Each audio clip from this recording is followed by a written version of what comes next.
Hi, it's Katie. And Katie, and you are listening to ProperTea, the podcast where we spill the tea on Toronto real estate. Let's get started. Welcome, everybody. We are very, very excited today. So excited, I didn't even let anybody else say good morning. That's fine. I don't care. I'm not at all hurt. We're so excited about the interview that we have today with real estate legend, Sandra Rinomato. Woo! Welcome, Sandra. Thank you so very, very much for joining us. Well, with an intro like that, I'm going to join you more often. Please, Thank you for that. Our secret plan is working. Wouldn't call myself a legend, but I'll take it for today. Oh, Deepak Chopra says, when somebody gives you a compliment, just accept it. Okay, I accept. Thank you. You are certainly a legend to me and definitely a mentor. So thank you very much for being here with us today. We deeply appreciate it. And we're so excited for all of the stories and insights and things that you're going to teach us. Awesome. Well, I love talking about real estate. I hope you have like 7 hours. This interview is going to be a multi-part episode. Thank you guys for tuning in. So I just to bring it back to what we were talking about in our last episode, we've been kind of harping on this idea of your real estate team and all the different integral parts of that team. And we promised you some interviews with members of the team. So Sandra is really starting us off as an agent and a broker and so many other things too. And our first question for you, Sandra, is how did you get into real estate? Well, I didn't really have my sights set on real estate as a career. And I had owned a property and I had lost money on it because I bought it way back in 1989, and then immediately Canada went into a recession. Interest rates were like 14%, But I had tried a few different careers. I have an entrepreneurial spirit. So I remember coming home from Europe and asking a real estate friend of mine, commercial realtor, asking him to help me find a little coffee shop along Bloor in the Kingsway. And he said, well, after a bit of a conversation, my idea was to make crepes and waffles, Belgian waffles, and have sort of coffee shop. This is before the onslaught of Starbucks. So I had come back from Europe and had seen these places all over, and I was really inspired to do this. It would be great. I could talk to people. I could, share great food and all that stuff and have fun. That was my motivation. So he said, why do you want to work so hard? And I said, well, I don't. My favorite expression is work smart, not hard. And he said, well, then why don't you become a realtor? And I laughed. And he said, what are you laughing at? And I was like, oh, I insulted him. I didn't mean to insult him. I said, well, I just never really thought about it. I mean, you put people in your car and the kids kick the back seat with their muddy boots and they pick their nose and wipe it on your carpet. And he goes, yeah. And then you show them 10 houses and then you make $6,000. So this is a long time ago, right? Now we don't put people in the car and you don't show them even 10 houses a lot of times. So I said, oh. So he said, do you know how many cappuccinos you have to make to equal one sale? And I said, yes, as a matter of fact, I do. So that was it. I asked him how to look into it. I did, and I became a realtor. That's amazing. I have a follow-up question that's not one of the ones that we wrote, but like in your own words, I guess, because you're an agent, but you're so many other things too. Like you said, you have an entrepreneurial spirit. So like, how would you list your various roles, I guess? Wow. I always have way too many things going on, and it's really hard to focus and do them well. So I'm always looking for new business ideas or how to improve business. So really, as far as the brokerage goes, like running my branch office, I'm always looking of ways to innovate to serve my client, which is my realtors, as well as helping them serve their clients. And my husband still sells real estate too. So also we have that side of the business too. So I'm the innovator.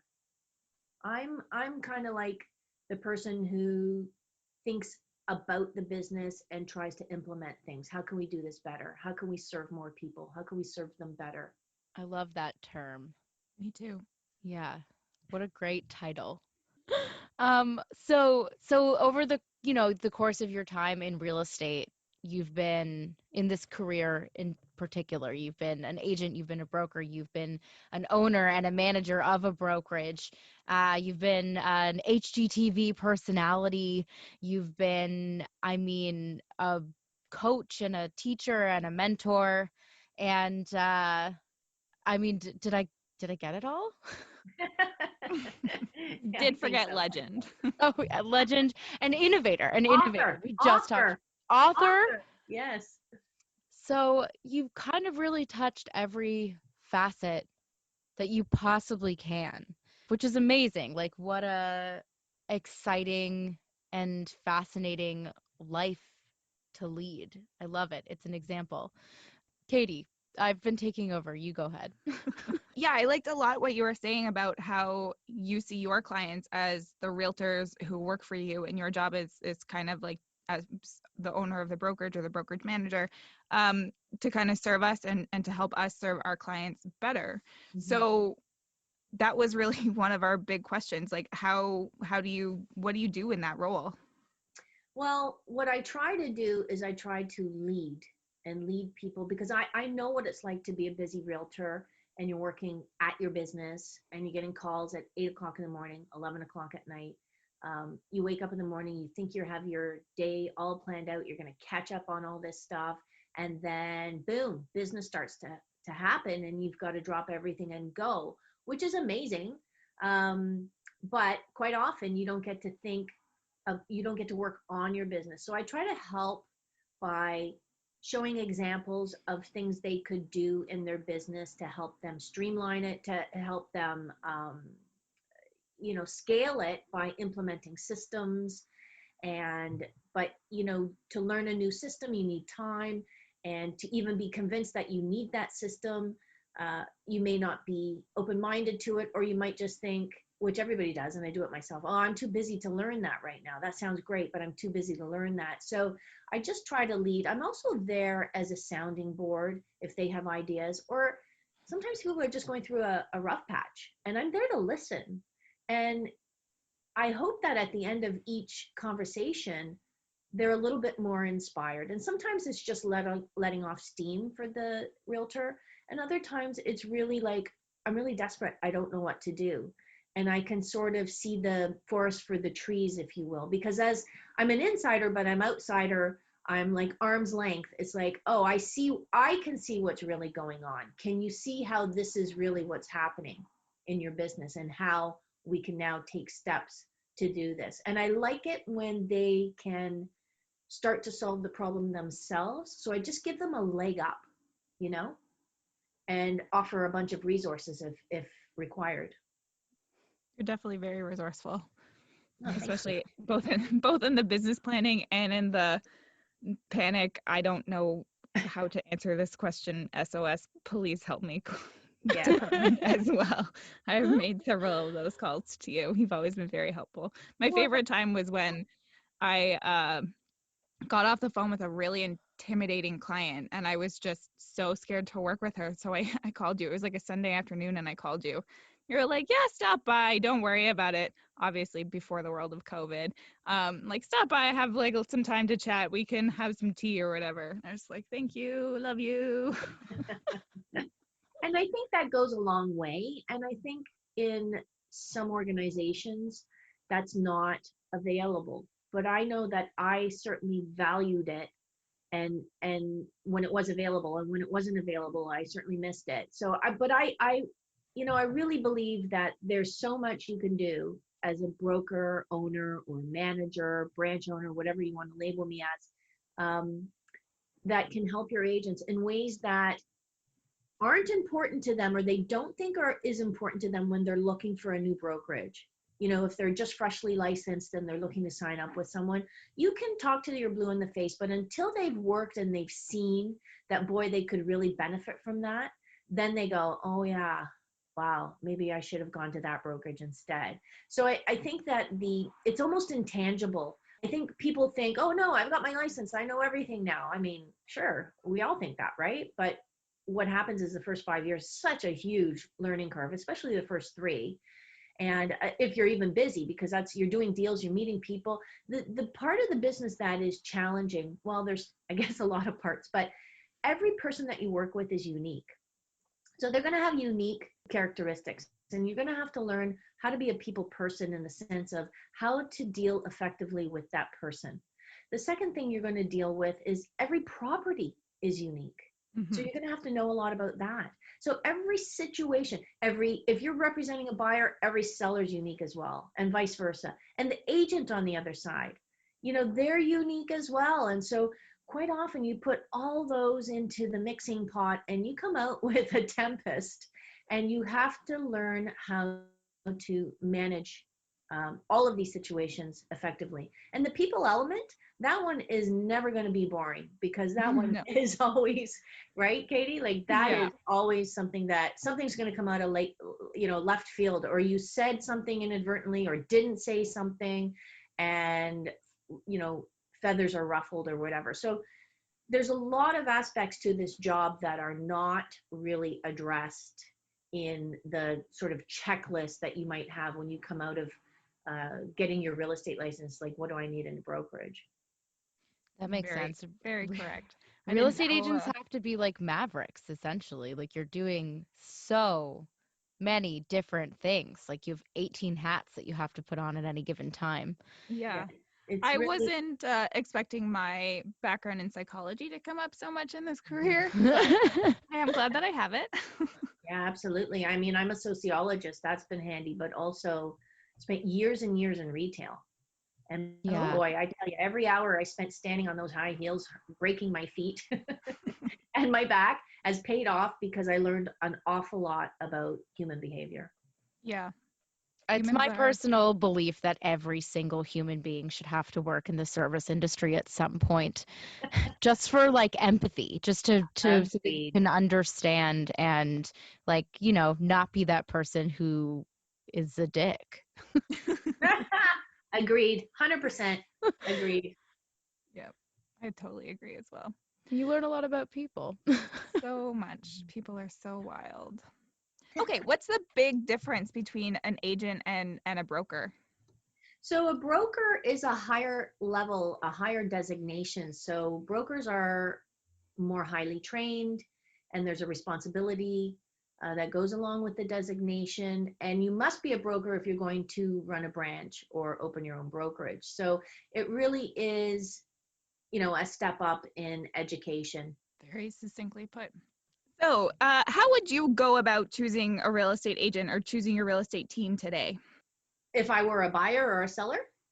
Yeah. Yes, I mean, as here a for consumer. a little bit of context again, we've been building this idea of as a first time home buyer or just a buyer in general, and it applies to sellers too, even though we have kind of been focusing more on the buyer side, that you have multiple people working on a team when you go into this process. It's not just your real estate agent, it's your mortgage broker, it's your home inspector, it's your lawyer, it's, probably an appraiser too. And that building your team is a really important aspect of this, but that your real estate agent is usually first point of contact in finding a team and in figuring out who you want to use, who you can trust. So and that and also trust of your real estate agent is a really, really important thing. Like finding somebody that you can work with, that you can jive with, that you trust to help you choose where you're going to live. So in that context, the same question, like how would you go about choosing a real estate agent, or and like kind of coming off of that, the team that everybody needs in order to end up in the best possible place when you move into your home?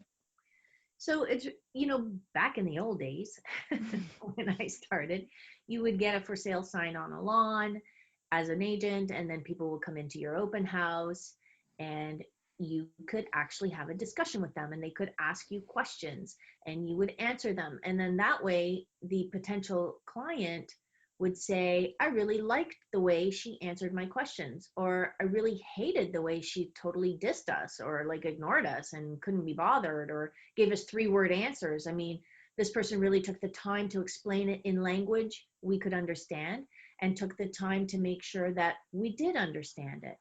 So it becomes more difficult when you're not face to face. And, right now there's like 55,000 realtors in Toronto. So, which is like extremely high. Like I think New York City has half that for more population. So it's kind of crazy. But the thing is, everything's online. So somebody could be, how do you know that the person that you're choosing just doesn't have a great marketing team and isn't the right person for you, or the person who is right for you doesn't have a great marketing team and you're totally like bypassing their ads if there are ads. So it's difficult. So I really, what it boils down to is I would still insist on a face-to-face, whether it's over Zoom or some other technology these days during a pandemic. But I would certainly request a nice conversation. And the realtor who understands your position, who asks you questions and understands your position and can then provide you with either a map of how things are going to go down or how they can provide service to you in detail and maybe give you just a couple of, 1 or 2 little gold nuggets that you can take away and you got along with them, then I would hire them. That's great advice. It's really that whole heart to heart thing, getting to know people and not just being about the transaction. Yeah. I do believe that. And it's really hard because, at one point everybody was using integrity, honesty and integrity on their billboards and everywhere else. It's like, okay, well, who is honest and full of integrity, right? So, you can try them on for size. And the other thing is you can hire them. And if you do sign a buyer representation agreement, which I like to work with myself because of the many benefits to the buyer as well as the agent, during that short period of time that you sign a buyer representation agreement, you will know whether or not you jive with this person. Do you like this person? Is this person responsive? Does this person, offer suggestions, solve problems, that sort of thing? You can tell that within 2 weeks, So, just as an aside, I wouldn't sign a 6-month buyer representation agreement or a 1 year. I think that's crazy. Like if that agent is asking you to sign something for that long and they want to put a ball and chain around your ankle, ask yourself why. Why are they so afraid of losing you? Me? This is actually a great point because I saw on a Reddit comment that I immediately texted Katie and I said, please don't don't let me get a Reddit account because I will just respond to this kind of shit all day.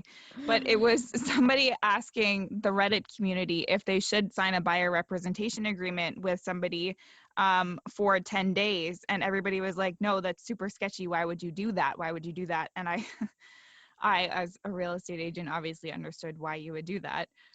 And so wait, and why? Just again, once more for plain English and also for us noobs who are not real estate agents, why do you do that? What is the benefit to both parties of a BRA? First of all, I guess we should maybe describe BRA. What is a BRA? It's a buyer representation agreement.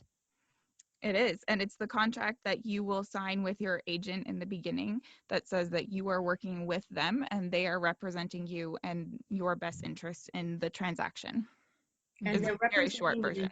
They're representing you at the highest level of obligation. So it's not just walking in and saying, oh, here's the kitchen. They have to find out, they have to perform due diligence on your behalf. You as a buyer don't even have to think of the questions to ask. They have to provide you with answers. They have to think on your behalf, which I love. Like I need somebody like that in business to help me. But the flip side of the coin is if you don't sign it, then you don't know who the realtor's working for. And the realtor's not allowed to give you their professional opinion, for example, on value. So, Sandra, this house is listed at $899. How much is it worth? Legally, the answer has to be the listing price is $899,000.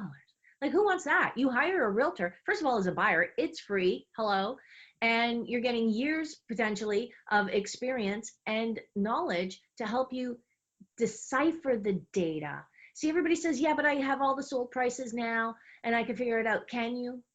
Can you? Sometimes Can you certain houses really? and properties present challenges for even a veteran agent on really determining the fair market value, right? So we decipher the data for you. Now, for you to get that level of fiduciary obligations and high level of obligation and the benefit of my 24 years of blood, sweat, and tears, trust me, blood, sweat, and tears. I love the business. I'm kidding. Then you know what? All you have to do is sign this contract, in that case, for 10 days, and I can service you at the highest level. There's no guesswork. I work solely for you. Full stop. So the takeaway from this for our listeners is that the buyer representation agreement on its own as a piece of paperwork is not something to fear. But like any piece of paperwork, you should read it. And if your agent is trying to keep you for 6 months, a year, however long, that's something to worry about. That's a red flag. That's something to ask yourself why.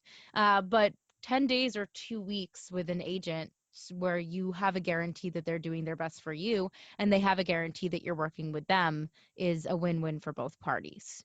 And the other thing I want to say, you nailed it, Kate, by the way. Thank you. The Mhm. other thing I want to say is that, many clients will say, well, I talked to this agent and they never mention it. They don't want me to sign it. Ontario, for example, mandated, and it's different from province to province, but Ontario mandated that you have to sign it at some point. And some agents will just shove it in front of you when you're signing your offer. And at that point, you're pretty freaked out. Oh my gosh, how much are we going to bid? We're in a bidding war. Are we going to lose? Are we going to win? What if we win? What if we lose? You're freaking out and you're not listening to the agent as they're speaking to you necessarily. And you're just signing whatever. Now you don't know what you've signed. Now, the agents who don't know what a BRA does don't use it because they think, oh, the BRA is just protecting my commission. But that's not all. And it really, really does protect the buyer. It really just makes it simple and clean, and it is the right way to operate. Maybe not the first time you meet, but maybe by the second time you meet, it's like, okay, let's just try each other on for size. And here's another note. We try the buyer on for size as well and the seller. And we decide whether or not we want to continue working with you. If we made you an A priority because the market is so brisk and it's like, oh my gosh, you guys, this house came out, we have to go see it today, and you guys are like, well, I don't know, there's something really on Netflix I've been meaning to watch, and you stay home instead of seeing the house. Guess what? It sells that night.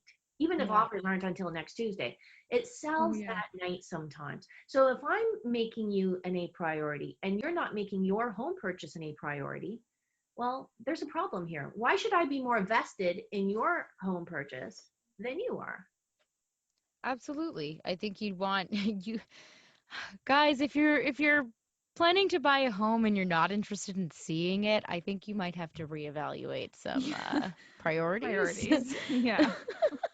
um yeah, and also like real estate agents are people too. Like they're people with jobs and expertise that you know like Sandra just said, like they're working for you, but like they have to choose you as well. Like that's when we talk about like driving and like finding somebody that you get along with and that you feel heard from and that you trust, like that's because that real estate agent is a person who has similar values to you, who has, opinions that you can get behind, who makes you feel like you can trust them.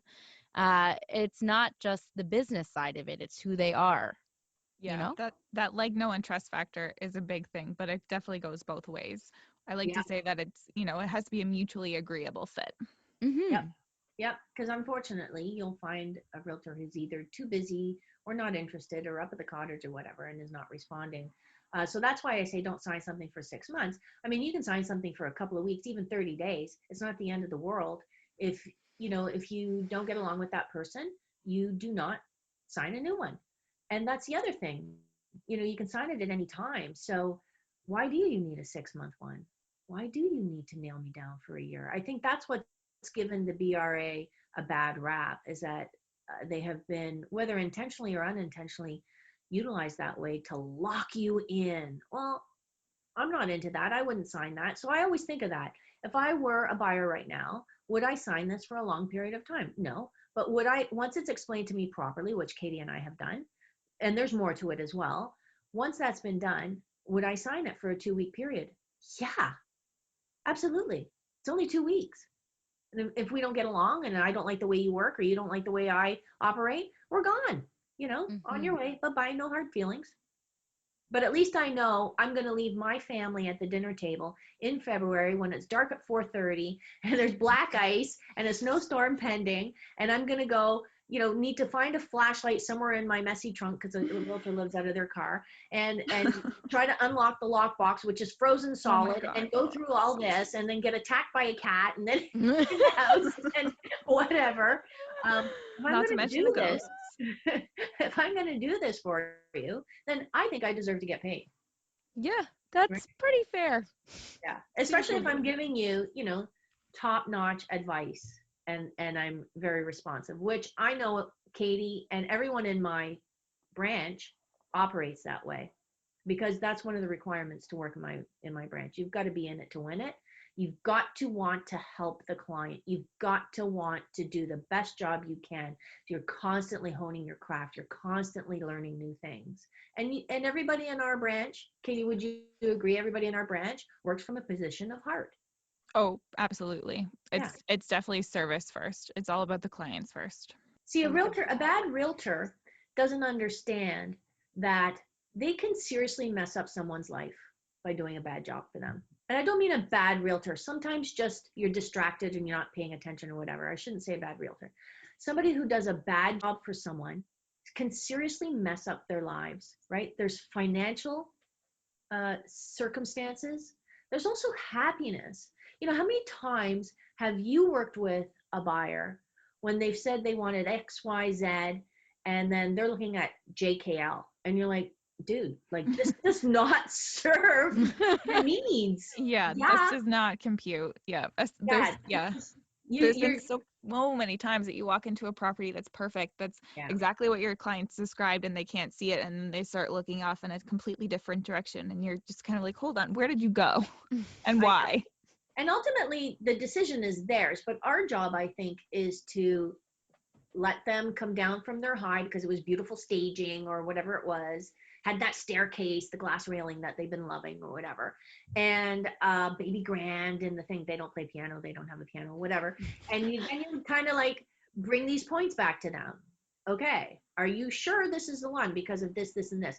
Now, and there's other times when the property, there's a stigma to the property, or there's something wrong with the property that could be bigger than we think it is. And these people don't have deep pockets. So you just have to deliver the information to them in a way that they can understand and that allows them to make an informed choice. Because there's a whole lot of emotions in buying a home, right? Mm-hmm.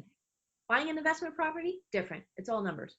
Buying a home, there's emotions. And the emotions can cloud your judgment. Yeah. It's our job.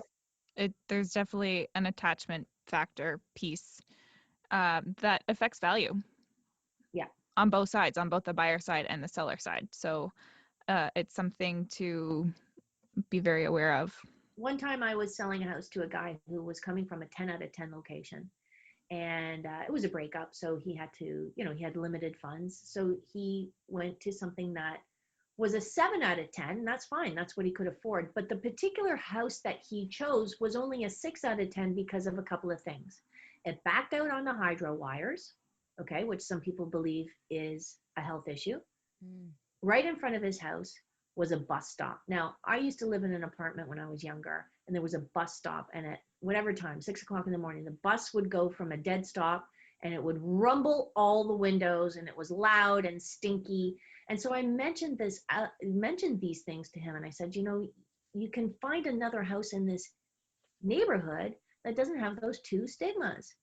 And after pleading with him, he turned to me and he said, I like the hydro towers in the backyard because I want to sunbathe in the nude. So I promised myself I would never be that adamant with Oh my someone. God. And his Oh daughter my took the God. bus to work, so it was perfect for her. Oh my Wow. God. Okay. Well, good for him. I'm happy he found his dream backyard that allowed him to do that. Yeah. Yeah. Although now I'm real worried about these suspected health issues and whether like the nude bathing is possibly gonna make them worse, you know? Like I don't know what's going on there, but I'm getting all comic booky in my head and being like gamma rays or something. I don't know. I hope that guy's okay. I think he's fine. Okay, Sandra, when did you buy your first home? I bought my first home when 1989, and then the market tanked like that day while I was signing the paperwork. Oh my god. It's on you. And stayed there. I would have been fine, except that I ended up divorcing and couldn't afford I could afford the property by myself. I was struggling, but I could afford it. So I could have lived there, and I could have even, rented out to a family member or something like that to help me pay the mortgage. But I listened to a guy who said, sell it, a guy I was dating. And he said, sell it, la, la, la, made a bunch of promises. And then that guy turned out to be the biggest jerk ever. Yeah. So I lost money on the house. But maybe that's what made it easier for me to buy my first house on my own as a single woman. I didn't have any fear because, as far as I was concerned, I had been through the worst. I had been through the worst. So, like, bring it. I'm ready. So I didn't have all these fears. And I guess home ownership is in my DNA because, Italian immigrants, my parents, their big thing was we got to own a house, right? That was their level of comfort, security, prestige, and ultimately it built their wealth beyond their wildest dreams. And I think that's one of the huge benefits of home ownership, especially in Toronto, like a city like Toronto, where over the last 30 years, Toronto Real Estate Board has stated that on average, including that recession that I went through, um, house values went up, approximately 5% a year, or 5% a year on average. That's massive because That's that was huge. a 5-year recession. It was years. I don't know if it was exactly 5 years, but the housing market was affected for 5 or 6 years from that recession from 1989. And finally, house prices rebounded just as I got into the real estate market. So real estate was very bad to me at first and then very good to me. But I didn't have the fear to buy a house on my own. But what I did, because I was a realtor by then, I was, you never know what's going to happen in the real estate market. You're going to be able to have, any future income. So I made sure that there was a basement apartment in it. I actually put one in. And Smart. it was legal at that time. Mel Lastman had made them legal to be able to, because the problem was there were not enough rental properties for people. So, and also he said, little old ladies. I was not a little old lady. I am little, and I've never been called a lady. That would be a false accusation. Anyways, little old ladies can subsidize their retirement or senior years with income from either a room or a basement apartment or something like that. And actually, that reminds me, the statistic on senior women is horrifying. Like something like 23% of them live below the poverty, the poverty line. Wow. I just want to mention I did not have martinis for breakfast. So I don't know the exact statistic, but it's frightening. Women, especially, living below the poverty line in their senior years. And there's, and I understand it from a sociological standpoint that back then women were not encouraged to take care of the finances. That was the man's job in a typical household. Women were not encouraged to invest in anything. Women couldn't even get a credit card without a male co-signer. So a lot of these women lost their husbands and then all of a sudden had to learn how to balance a checkbook, back then. and do all those kinds of things. And it really put a lot of women in a bad position. But even today, I see women going through their lives without planning their future. And sure, life is what happens when you're busy making plans, but you can still do things that will help you. Plant a seed today, and before you know it, it has grown into a beautiful oak tree.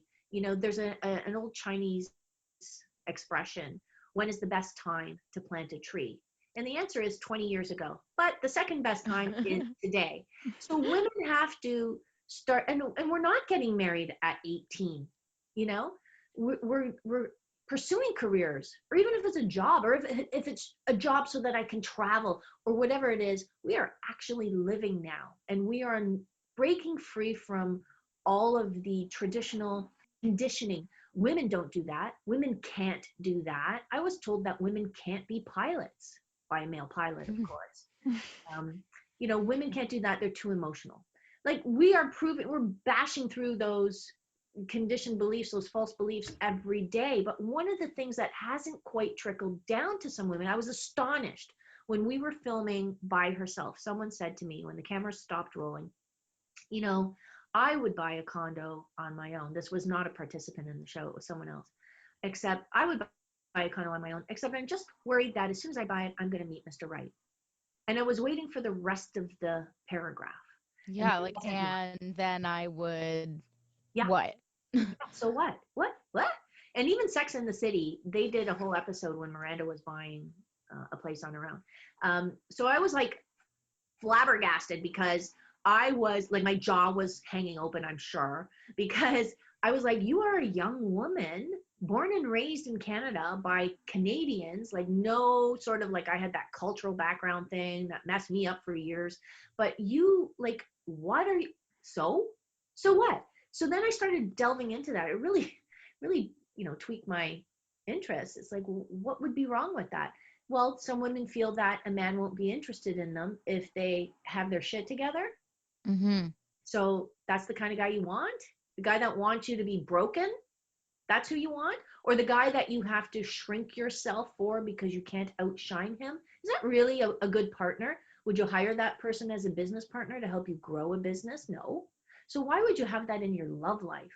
Like the most important phase of your life, factor of your life.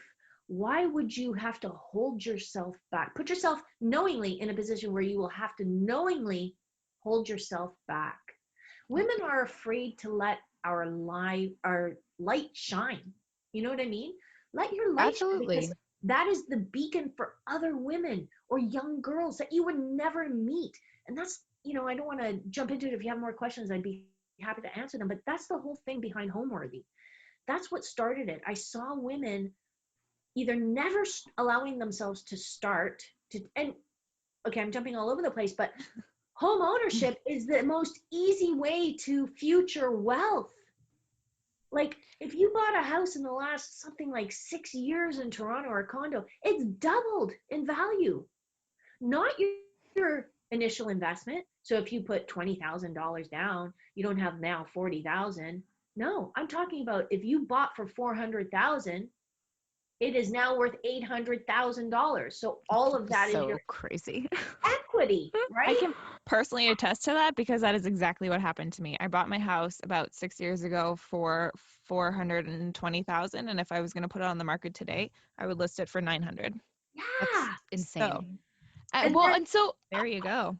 Just to bring it back again, because this has been, I think without you even realizing, Sandra, you've just like said a bunch of the things that we've been saying, which is awesome.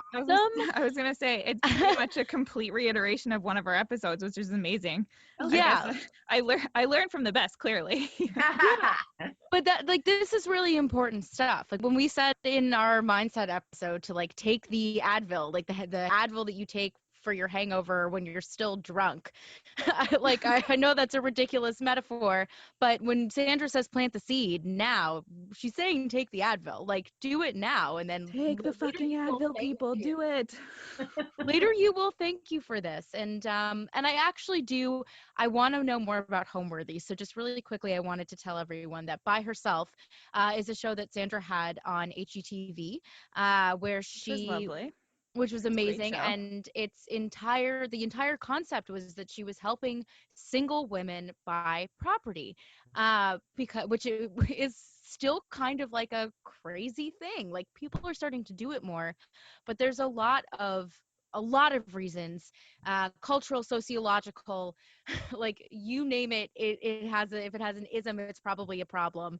Why women don't generally, it doesn't even occur to us to consider property ownership as a means of investing in yourself.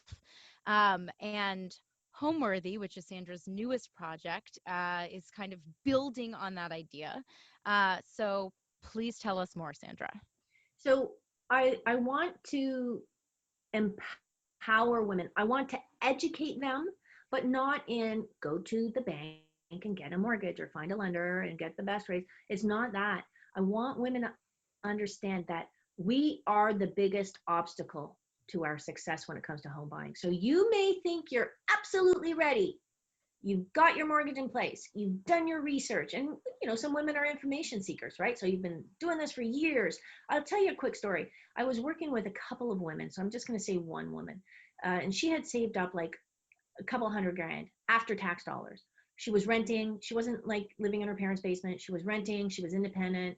And she was ready now to buy a property. And she knew she was leaving like a bigger apartment that would cost her less because she'd lived there for so long. It was also in an old building, so she had a lot of square footage. She knew she was going to go down in square footage, but we sat and we talked because I like to meet with buyers. I think it's very important to sit down and have a meeting, not just rushing off to see a property and said, "Hi, my name's Sandra." No, that's not right. We sat down, we talked about her wish list and what was motivating this. And she said, I want to have a space that if down the road I decide to have a child, with or without a partner, then I have space for the baby. I said, perfect. So we were looking at 1+1s because she had imposed a budget on herself. And I found over the years that women can tend to be very, very, very cautious when it comes to spending money. So she had a couple $100,000 and we were looking at the 400 range. So she probably could have spent like 650, but she didn't want to. She had imposed a budget on herself of 400,000. So we looked. First thing she offered on, she lost in multiple offers. And then for 3 months, we continued the search. And she didn't want your typical 1 bedroom plus den. She wanted a little bit more space, a little bit more design element to it. And one day we found it. This is 3 months into it. Okay. So we had seen at this particular point, prices had been going up weekly. It was insane.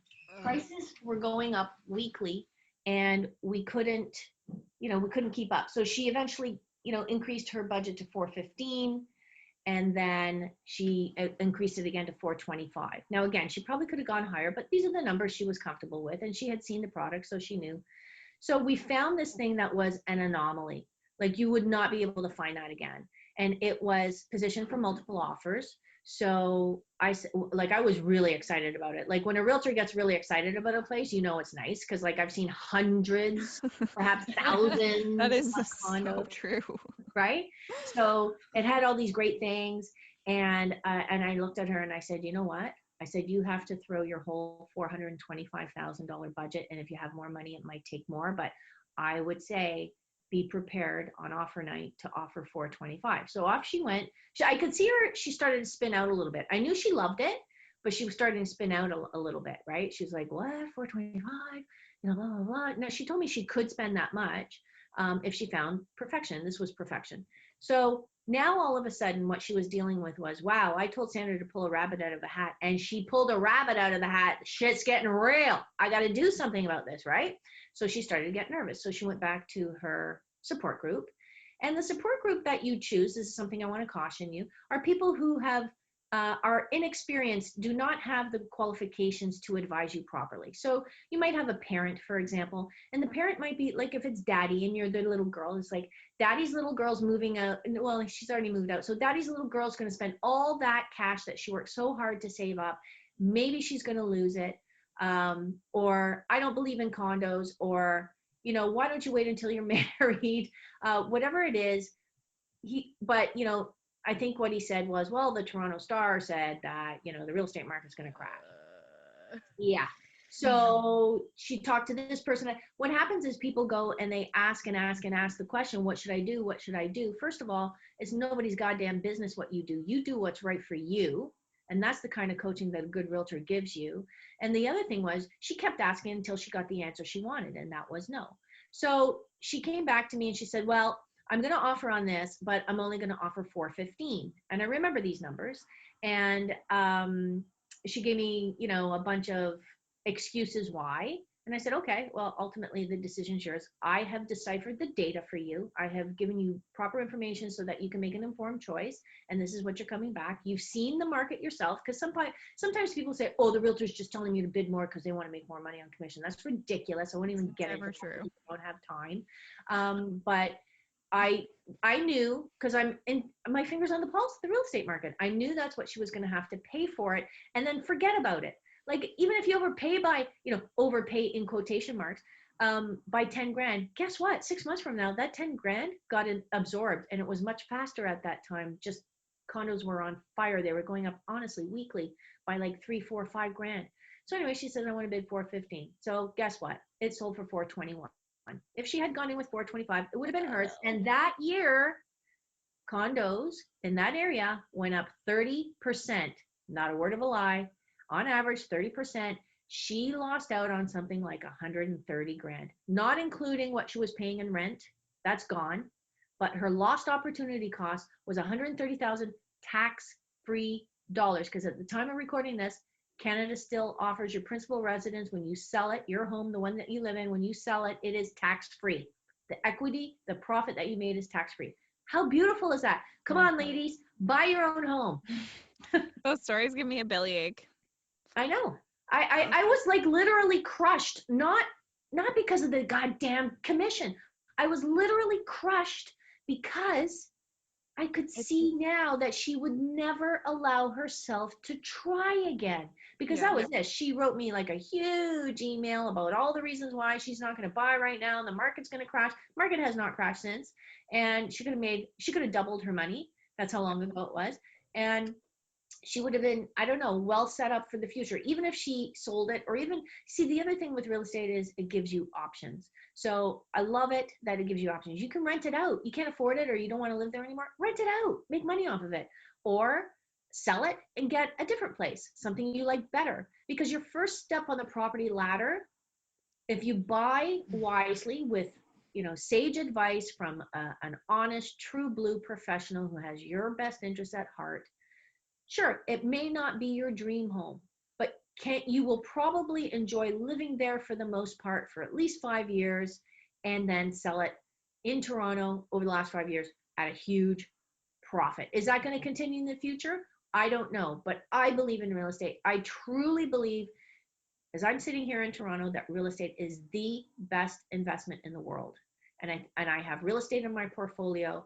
And, I had a stocks guy try to tell me that I should sell my real estate and buy stocks. And I thought, wait a second, if I put $100,000 into a property, and let's say the property is a $500,000 property, and the property goes up by 10%, that's 50 grand. He says, yeah. And then if you put 100,000 in stocks and it goes up by 10%, I go, that's $10,000. You see, because my investment in both is 100 grand, but the profit or the increase in value in a property is not on the down payment. It's on the total value of the property. It's on the 500,000, you see, and that compounds as it goes up every year, year after year.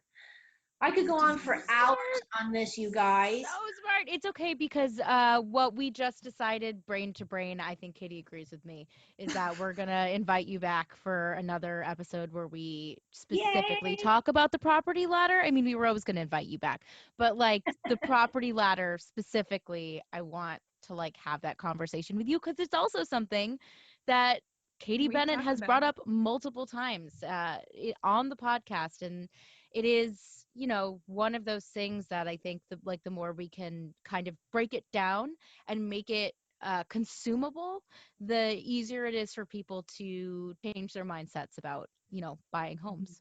And brain to brain, you are correct. I was thinking that exact thing, that we should do an episode with Sandra on the property ladder. And that's pretty remarkable, because our screens are off, guys. Our Yeah, we're screens not are off. looking at each other. Nobody looks cute today, so we've left our screens off today. And yeah, so we If I have could a just say one deep thing, psychic connection. I Yeah, could go ahead, say Sandra. one thing over the million that I've already said.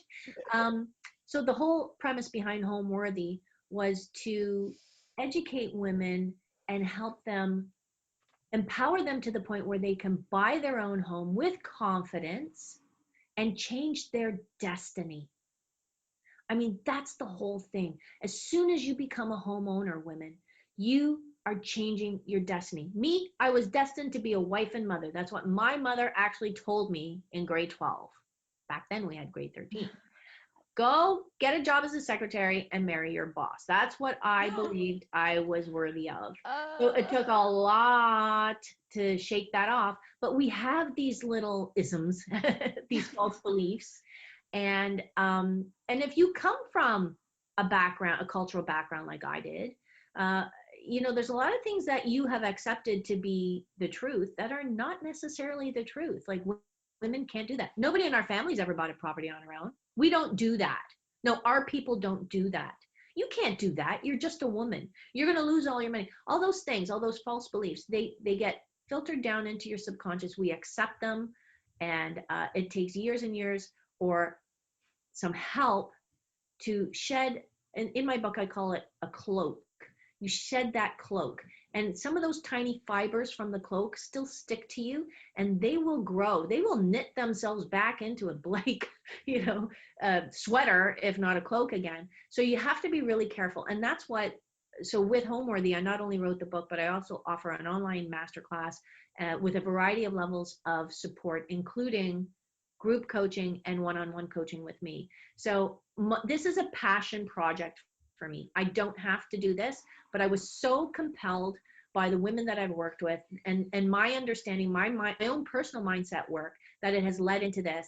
And I'm so grateful for the opportunity to be able to speak about it today, but also to be able to help, even if it only ends up helping one woman. I don't care. It was worth my 2 years of effort so far.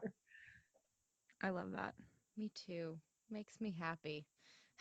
It's the narrative that we need. Yeah, we need Yeah. that support. Sandra's the champion of all. Oh, thanks. So I just want to spread the word, like, change your mind, change your destiny. Change your, just buy a house and you change your destiny. But the mindset work involved in this is 80% of it. The 20%, Yeah. even buying a house is 80% mindset. The 20%, your realtor takes care of most of it anyway. So I want you to stop researching, stop watching the television shows, although I was on them. Stop going to the library, or okay, who goes to the library? But stop Google searching how, checklists and this and that. Do the mindset work. So that's what my Homeworthy is all about. Getting you ready so that you can overcome any obstacle that comes your way. And they will come. And most of them you will fabricate. Hate to tell you, that's the harsh reality. It's so true. We're our own worst enemies. Sandra, when will the book and the masterclass of Homeworthy and the coaching and all of it, when will that be available? It's actually available now. I am ready to launch this week. Yeah. And I have a book offer and course offer and a bunch of free bonuses right now because it's introductory and I want people to take advantage of it. And I want to help as many women as possible. Love that. And where can they find this? They can go to sandrarinomato.com. You guys got that? SandraRinomato.com. Hopefully you guys will spell it out below so that with the live link, because we will. Don't worry. Awesome. Because even I spell my name wrong sometimes. I was gonna do it out loud, and then I was like, I'm gonna fuck it up, and then Way too long. This is when you were Jane Doe. But even then, it's Doe with an E. Yeah, people just, oh God, if there's a way to mess it up, humans will. You've been listening to ProperTea Podcast. Thanks for tuning in. And don't forget to like and subscribe and follow us on all of the platforms. And remember, if you have any questions about anything we've discussed on the podcast, or you want us to discuss, DM us on our Instagram at ProperTea Podcast. That's ProperTea Podcast. See you next time. Bye.